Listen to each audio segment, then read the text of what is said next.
I am utilizing the Bit Integrations plugin to establish a connection between these two platforms. Let's go to Bit Integration Dashboard. Now click Create Integration. Now search and select Trigger, which is Divi. Select a form. Click Next. Now here search and select Mautic. Here, give them a meaningful integration name as you want.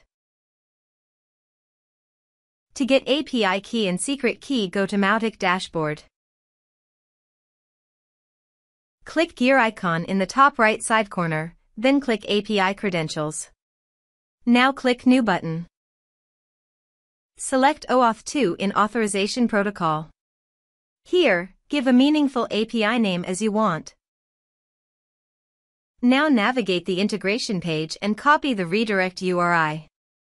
Paste it here. Now click the Save. API has been created successfully. Copy the client ID. Paste it here. Copy the client secret. Paste it here. Now paste the domain name, which is Mautic URL.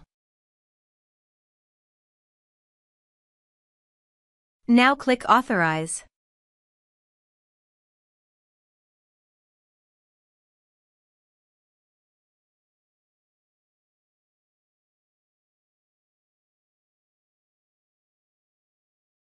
Authorization is successful.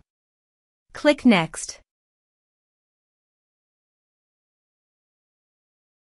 Now map the field.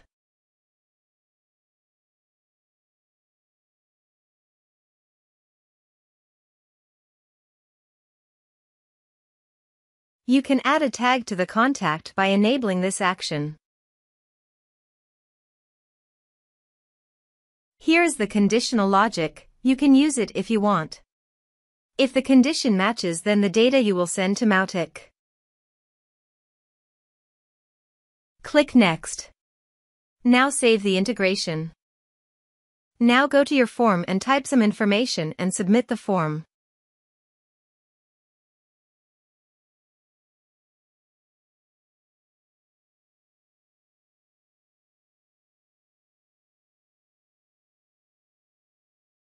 The form is successfully submitted. Now navigate Mautic page and click the contact. Here is the data that came into Mautic through the integration. Thanks for watching.